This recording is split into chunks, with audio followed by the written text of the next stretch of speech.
Hello साथियों, स्वागत है आप सभी का ड्रीम एग्जाम स्टडी प्लेटफॉर्म पर। साथियों, आज हम इस वीडियो में देखने वाले हैं मैथ पेडागोजी का पार्ट 5।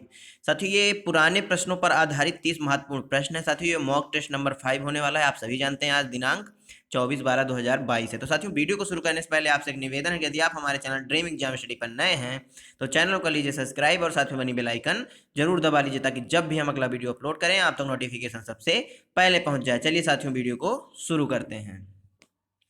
पहला क्वेश्चन साथियों, निम्नलिखित में से कौन सा क्रियाकलाप कक्षा 3 के छात्रों में समस्या समाधान की प्रतिभा को विकसित करता है?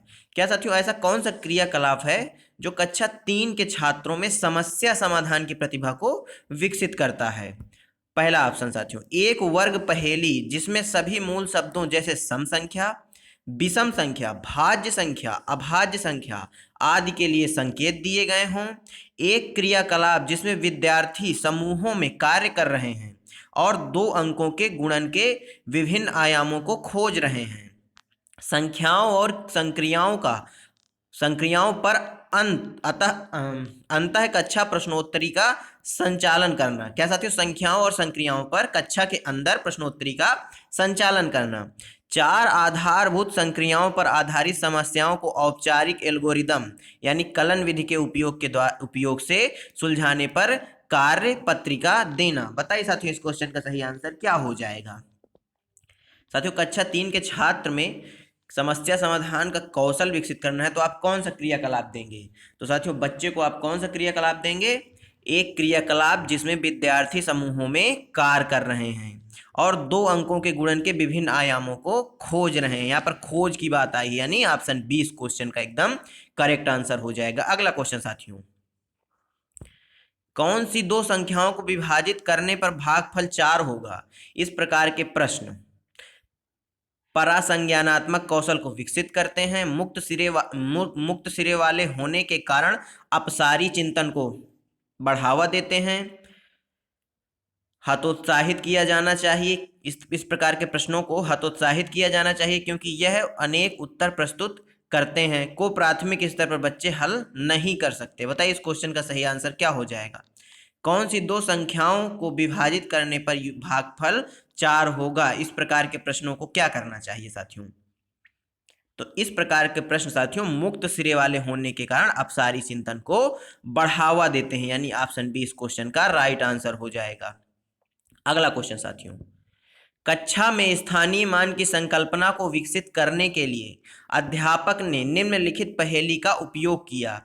मैं 5 दहाई और 4 इकाई से छोटा हूं।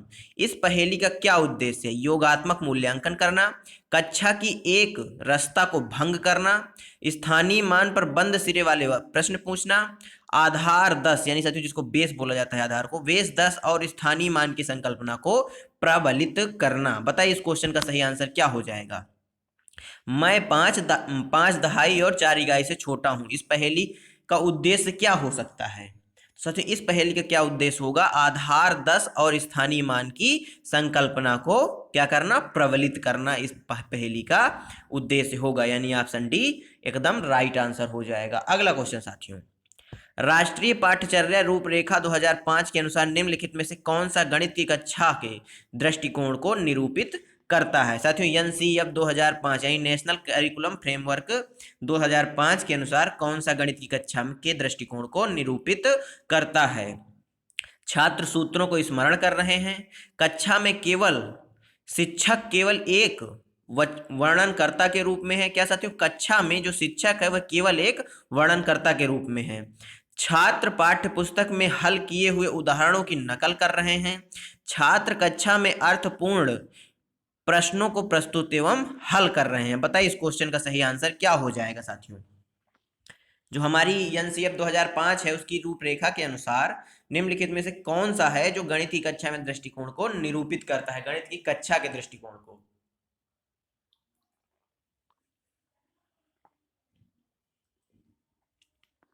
तो साथ ही इस क्वेश्चन का जो सही आंसर क्या हो जाएगा? ऑप्शन डी हो जाएगा। छात्र अर्थपूर्ण प्रश्नों को प्रस्तुत एवं हल कर रहे हैं, यह गणित की कक्षा के दृष्टिकोण को निरूपित करता है। Option D right answer. अगला क्वेश्चन साथियों, निम्नलिखित में से कौन सा रचनात्मक आकलन के लिए प्रयोग नहीं होता? साथियों, रचनात्मक आकलन में कौन सा प्रयोग नहीं होता? छात्रों का पोर्टफोलियो या फाइल बनाना, उपाख्यात्मक अभिलेख, सत्रांत अंत परीक्षा, क्षेत्र भ्रमण। साथियों, रचनात्मकता की बात आई है, यानी सत्रांत अंत जो परीक्षा होती है रचनात्मक मूल्यांकन के अंतर्गत या आकलन के अंतर्गत नहीं आएगा, यानी ऑप्शन सी इस क्वेश्चन का राइट आंसर हो जाएगा। सत्रांत परीक्षा होगी ये साथियों योगात्मक मूल्यांकन के अंतर्गत आएगा। कौन से मूल्यांकन साथियों? योगात्मक मूल्यांकन के अंतर्गत, यानी ऑप्शन सी राइट आंसर। अगला क्वेश्चन, गणितीय दुश्चिंता से ग्रस्त छात्रों के लिए निम्नलिखित में से कौन सा आकलन के साधन उपयुक्त हैं? क्या साथियों? गणितीय दुश्चिंता से ग्रस्त छात्रों के लिए निम्नलिखित में से कौन से आकलन के साधन हैं जो उपयुक्त हैं? मानक संदर्भित आकलन, सहयोगात्मक अधिगम परियोजना, योगात्मक आकलन या रचनात्मक आकलन। बताइए साथियों इस क्वेश्चन का सही आंसर। दुश्चिंता का मतलब होता है साथियों उससे घबराना किसी चीज से, तो इस क्वेश्चन का जो सही आंसर हो जाएगा वह ऑप्शन बी हो जाएगा, बी और डी, यानी ऑप्शन बी सहयोगात्मक अधिगम माफ करिएगा परियोजना और रचनात्मक आकलन, यानी बी और डी इस क्वेश्चन का राइट आंसर हो जाएगा। ऑप्शन बी बिल्कुल सही हो जाएगा। अगला क्वेश्चन साथियों, एक गणित के शिक्षक के रूप में आप बच्चों के गणित के प्रदर्शन को सुधारने के लिए संभावित शिक्षकों को क्या परामर्श देंगे? बच्चों को अभ्यास के लिए अधिक से अधिक पुस्तकें उपलब्ध कराएं, अभिभावकों को परामर्श देना कि वह बच्चों को घर में ट्यूशन पढ़ाएं, बच्चों को उनके अवधारणात्मक और कार्यविधि ज्ञान के बीच में संबंध स्थापित करने में सहायता करना, वर्ष के अंत में बच्चों के लिए उपचारिक कक्षाओं की योजना तैयार करना। बताइए साथियों इस क्वेश्चन का सही आंसर। तो साथियों इस क्वेश्चन का सही आंसर ऑप्शन सी हो जाएगा, बच्चों को उनके अवधारणात्मक और कार्यविधि ज्ञान के बीच में संबंध स्थापित करने में सहायता करने का परामर्श देंगे, यानी ऑप्शन सी राइट आंसर हो जाएगा। अगला क्वेश्चन साथियों, एक प्राथमिक कक्षा का अध्यापक अपने विद्यार्थियों को अपने आस पड़ोस कम से कम 5 परिवार, आस पड़ोसी कम से कम 5 परिवारों में कक्षा 5वीं में पढ़ रहे लड़के और लड़कियों के आंकड़े एकत्रित करने के लिए कहता है। निम्नलिखित में से कौन सा इस क्रियाकलाप के उद्देश्य का अति उपयुक्तता से वर्णन करता है? क्या साथियों, एक प्राथमिक कक्षा का अध्यापक है वह अपने विद्यार्थियों को कहता है कि अपने आस पड़ोस में कम से कम 5 घरों में 5वीं कक्षा में पढ़ रहे लड़के लड़कियों के आंकड़े एकत्रित करें, यानी कितने लड़के हैं जो 5वीं में पढ़ रहे हैं, कितनी लड़कियां हैं जो कक्षा 5वीं में पढ़ रही हैं। इस प्रकार का जो क्रियाकलाप है इसका उद्देश्य क्या है या उसकी उद्देश्य की उपयुक्तता का वर्णन किस प्रकार कौन सा ऑप्शन करेगा? विद्यार्थियों को अपने आस पड़ोस में लैंगिक भेदभाव के प्रति जागरूक करना, प्रकरण आंकड़ों का प्रबंधन का परिचय देना, विद्यार्थियों को अपने समुदाय से परिचित कराना, विद्यार्थियों को एक अवकाशकालीन गृह कार्य देना। बताइए साथियों इस क्वेश्चन का सही आंसर। तो साथियों इस क्वेश्चन का सही आंसर क्या हो जाएगा? प्रकरण आंकड़ों का प्रबंधन का परिचय देना, यानी ऑप्शन बी राइट आंसर हो जाएगा। अगला क्वेश्चन, निम्नलिखित में से कौन सा रचनात्मक कक्षा एक महत्वपूर्ण लक्षण है? निम्नलिखित में से कौन सा रचनात्मक कक्षा का एक महत्वपूर्ण लक्षण है?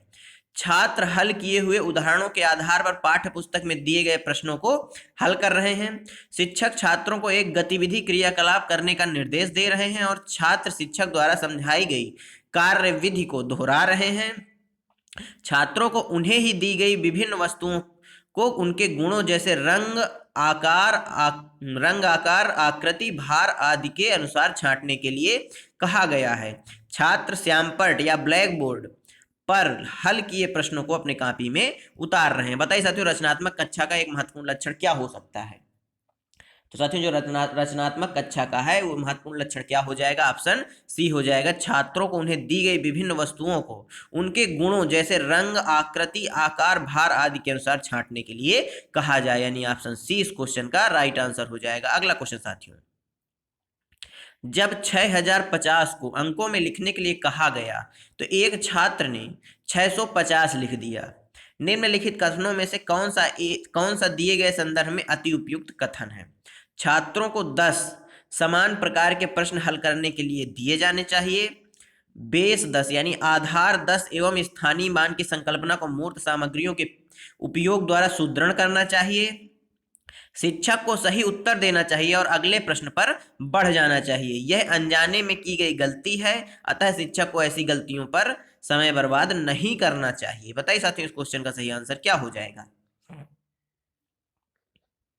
तो साथियों इस क्वेश्चन का जो सही आंसर हो जाएगा भाई ऑप्शन बी हो जाएगा। बेस 10 के एवं स्थानीय मान की संकल्पना को मूर्त सामग्रियों के उपयोग द्वारा सुदृढ़ करना चाहिए। ऑप्शन बी राइट आंसर हो जाएगा। अगला क्वेश्चन साथियों, एनसीईआरटी के अनुसार कक्षा 3 के विद्यार्थियों के लिए निम्नलिखित में से कौन से अधिगम प्रतिफल अपेक्षित नहीं है? सिद्ध कीजिए कि 1/3 2/6 के समान है।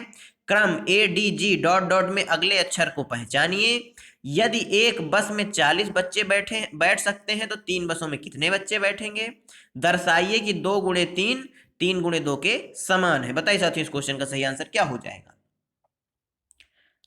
तो साथियों इस क्वेश्चन का जो सही आंसर हो जाएगा वह ऑप्शन ए हो जाएगा। सिद्ध कीजिए कि 1/3 2/6 के समान है। अगला क्वेश्चन साथियों, विद्यालयी स्तर पर गणित में शिक्षार्थी की विफलता का एक मुख्य कारण है कि हमारी आकलन प्रक्रिया रचनात्मक आकलन को योगात्मक आकलन से अधिक महत्व देती है, वस्तुनिष्ठ प्रश्नों की तुलना में अधिक व्यक्तिनिष्ठ प्रश्नों को सम्मिलित करती है, बच्चे के चिंतन के गणितीकरण एवं क्षमताओं की तुलना में कार्यविधि ज्ञान एवं तथ्यों पर बल देती है, पुनः स्मरण पर आधारित प्रश्नों की तुलना में समस्या समाधान पर बल देती है। बताइए इस क्वेश्चन का सही आंसर क्या हो जाएगा? तो साथियों इस क्वेश्चन का सही आंसर क्या हो जाएगा? बच्चे के चिंतन के गणितीकरण एवं क्षमताओं की तुलना में कार्य विधि ज्ञान एवं तथ्यों पर बल देती है, यानी ऑप्शन सी राइट आंसर हो जाएगा। अगला क्वेश्चन, क्षेत्रफल की अवधारणा को पढ़ाने से पहले निम्नलिखित में से कौन सी प्रारंभिक गतिविधि सबसे उपयुक्त होगी? कौन सी अवधारणा पढ़ाने से पहले साथियों? क्षेत्रफल की। छात्रों में द्विविमीय आकारों को अध्यारोपित करने और मानों की तुलना करने के लिए कहना, छात्रों से विभिन्न आकारों का परिमाप ज्ञात करने के लिए कहना, छात्रों को द्विविमीय आकार को छोटे समान टुकड़ी में विभाजित करने के लिए कहना, छात्रों को विमीय क्या साथियों? छात्रों को द्विविमीय आकार में इकाई वर्गों की संख्या गिनने के लिए कहना। बताइए साथियों, इस क्वेश्चन का सही आंसर क्या हो जाएगा? तो साथियों इस क्वेश्चन का सही आंसर ऑप्शन ए हो जाएगा। छात्रों से द्विविमीय आकारों को अध्यारोपित करने और मापों की तुलना करने के लिए कहना, यानी ऑप्शन ए इस क्वेश्चन का क्या हो जाएगा साथियों? एकदम करेक्ट आंसर हो जाएगा। अगला क्वेश्चन साथियों, निम्नलिखित में से कौन सा कथन सत्य नहीं है? गणित एक ऐसा विषय है जो अधिकांश अमूर्त अवधारणाओं से बना है। गणितीय समस्याओं के समाधान पर पहुंचने का सिर्फ एक सही तरीका होता है। जो लोग पढ़ और लिख नहीं सकते उन्हें भी गणितीय ज्ञान होता है। गणित की अधिकांश उपशाखाओं में अंत संबंध होता है। बताइए साथियों, गणित की अधिकांश उपशाखाओं में साथियों अंतः संबंध होता है। आप मिस टाइपिंग है। बताइए इस क्वेश्चन का सही आंसर क्या हो जाएगा? तो साथियों इस क्वेश्चन का सही आंसर ऑप्शन बी हो जाएगा, यानी गणितीय समस्याओं के समाधान पर पहुंचने का सिर्फ एक सही तरीका होता है। यह कथन सत्य बिल्कुल भी नहीं है, यानी ऑप्शन बी करेक्ट आंसर हो जाएगा। अगला क्वेश्चन, एनसीईआरटी के अनुसार कक्षा 3 के शिक्षार्थियों के लिए निम्नलिखित में से कौन सा एक अधिगम प्रतिफल नहीं हो सकता? हाथ की बालिश्त यानी साथियों जो बीता बोलते हैं, बीता से पतंग की डोरी की लंबाई मापना, दर्शाना कि 2x4 और 42 एक समान है, शब्द इबारती समस्या यदि एक चॉकलेट की कीमत 25 है तो 3 चॉकलेट की कीमत क्या होगी को हल करना, 1/2 और 3/2 को 1/3 को हल करना। बताइए इस क्वेश्चन का सही आंसर क्या हो जाएगा?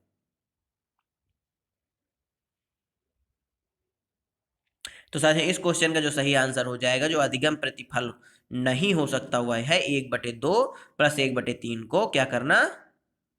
हल करना, यानी ऑप्शन डी इस क्वेश्चन का एकदम राइट आंसर हो जाएगा। अगला क्वेश्चन, गणित में अवधारणाओं की प्रकृति के बारे में निम्न में से कौन सा सही नहीं है? गणितीय अवधारणाओं की प्रकृति अमूर्त है। गणित में अवधारणाएं रैखिक रूप से व्यवस्थित होती हैं। गणितीय अवधारणाएं प्रकृति से तर्क संगत होती हैं। गणित में अवधारणाएं निगमनिक विवेचन तर्कणा पर आधारित होती हैं। बताइए इस क्वेश्चन का सही आंसर क्या हो जाएगा। तो साथियों इस क्वेश्चन का सही आंसर ऑप्शन बी हो जाएगा। गणित में अवधारणाएं रैखिक रूप से व्यवस्थित होती हैं, यह सही बात नहीं है। अगला क्वेश्चन साथियों, राष्ट्रीय पाठ्यचर्या 2005 के अनुसार गणित के पाठ्यक्रम का निम्न में से कौन सा एक महत्वपूर्ण उद्देश्य है। गणित मात्र अंकगणित है। प्राथमिक कक्षाओं में औपचारिक कलन विधि पढ़ाने पर बल दिया जाना चाहिए। दैनिक जीवन के उदाहरणों की सहायता से गणित को प्रासंगिक बनाया जाना चाहिए। प्राथमिक स्तर पर केवल गणितीय खेलों और क्रियाकलापों पर बल दिया जाना चाहिए। बताइए इस क्वेश्चन का सही आंसर क्या हो जाएगा। कौन सा महत्वपूर्ण उद्देश्य है एनसीएफ 2005 के अनुसार। बताइए इस क्वेश्चन का सही आंसर साथियों। तो इस क्वेश्चन का सही आंसर ऑप्शन सी हो जाएगा। दैनिक जीवन के उदाहरणों की सहायता से गणित को प्रासंगिक बनाया जाना चाहिए, यानी ऑप्शन सी राइट आंसर हो जाएगा। अगला क्वेश्चन साथियों, निम्न में से किसको रचनात्मक आकलन में सम्मिलित नहीं किया जा सकता। उपाख्यात्मक रिकॉर्ड, सत्र अंत परीक्षा, क्षेत्र भ्रमण, पोर्टफोलियो। ये साथियों क्वेश्चन रिपीट हुआ है। ये क्वेश्चन साथियों रिपीट हुआ है, तो इसका आंसर आप हमें कमेंट बॉक्स में देंगे। अगला क्वेश्चन साथियों, राष्ट्रीय पाठ्यचर्या की रूपरेखा 2005 के अनुसार निम्न में से कौन सा गणित शिक्षण का उद्देश्य प्राथमिक कक्षाओं के लिए न्यूनतम उपयुक्त है। साथियों, गणित के प्रति रुचि विकसित करना, अनुमान लगाने के कौशल को पोषित करना, बीजीय कौशल में निपुणता, दिक् स्थान संबंधी समझ को पोषित करना। बताइए साथियों इस क्वेश्चन का सही आंसर। प्राथमिक कक्षाओं में जो है सबसे न्यूनतम उपयुक्त कौन सा है। तो साथियों बीजीय कौशल में निपुणता यह सबसे कम उपयुक्त है, यानी ऑप्शन सी राइट आंसर हो जाएगा। अगला क्वेश्चन साथियों, शिक्षक ने अपने छात्रों को निम्नलिखित गतिविधि दी। 25 टाइल्सों को सभी संभव आयताकार सारणियों व्यूहों में व्यवस्थित करना।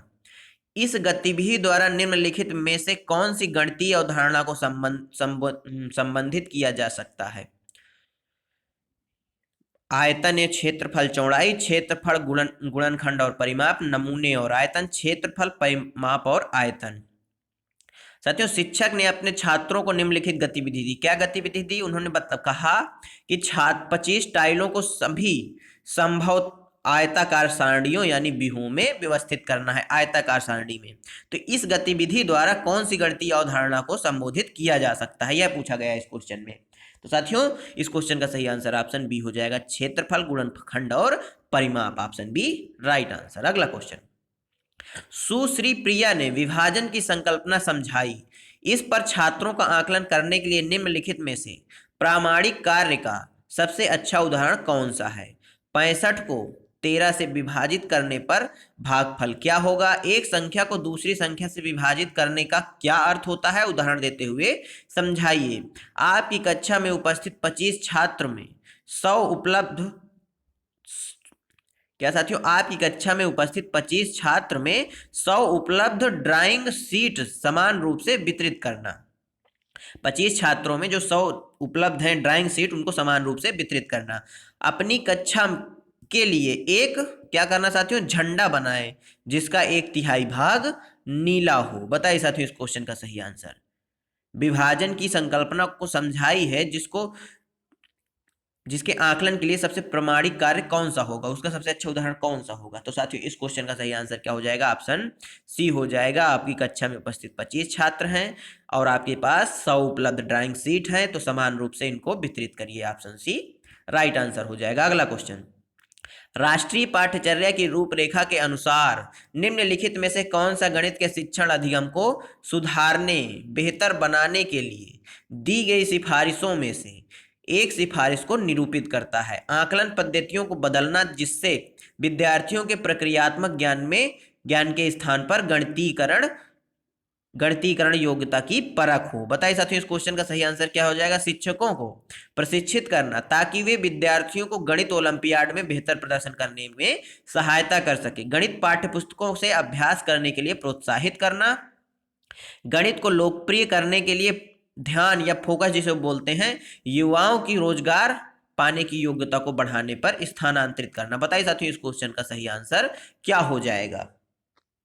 तो इस क्वेश्चन का सही आंसर ऑप्शन ए हो जाएगा, आकलन पद्धतियों को बदलना जिससे विद्यार्थियों के प्रक्रियात्मक ज्ञान के स्थान पर गणितीयकरण योग्यता की परख हो सकती है या परखा जा सके। ऑप्शन ए राइट आंसर हो जाएगा। अगला क्वेश्चन साथियों, निम्नलिखित में से कौन सा कथन गणित की प्रकृति के संदर्भ में उपयुक्त नहीं है? इसकी प्रकृति पदानुक्रमिक है, गणितीय अवधारणाओं की प्रकृति अमूर्त होती है, यह विज्ञान की तरह है जो कि अवलोकन पर आधारित है, यह निहित प्रतिमानों को उजागर करता है। तो साथियों इस क्वेश्चन का सही आंसर हो जाएगा, यह गणित की तरह है जो कि अवलोकन पर आधारित है, यह विज्ञान की तरह है साथियों जो अवलोकन पर आधारित है। ऑप्शन सी राइट आंसर हो जाएगा। अगला क्वेश्चन साथियों, निम्नलिखित में से किसकी गणित में विद्यार्थियों के समालोचनात्मक चिंतन को प्रोत्साहित करने की संभावना अधिक है? साथियों से पूछा गया है निम्न ऑप्शनों में से कौन सा ऐसा ऑप्शन है जो बच्चों में समालोचनात्मक चिंतन को प्रोत्साहित करेगा? 131 और 136 के बीच चार पूर्ण संख्याओं की सूची बनाइए। 23 गुणे 15 का मान ज्ञात कीजिए। यदि एक आयत का क्षेत्रफल 24 सेंटीमीटर है और उसकी चौड़ाई 4 सेंटीमीटर है तो उसकी लंबाई कितनी होगी?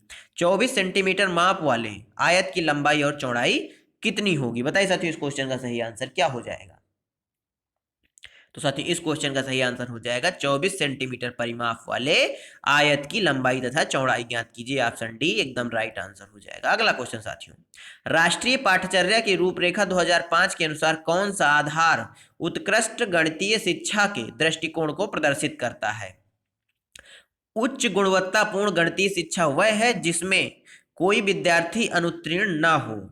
गणित की शिक्षा विद्यार्थियों को विभिन्न कैरियर के विकल्प मुहैया करवाए, सभी विद्यार्थी गणित सीख सकें और सभी विद्यार्थियों को गणित सीखने की जरूरत है। ओलंपियाड और प्रतियोगी परीक्षाओं में सफलता उत्कृष्ट गणितीय शिक्षा का सूचक है। बताइए साथियों इस क्वेश्चन का सही आंसर।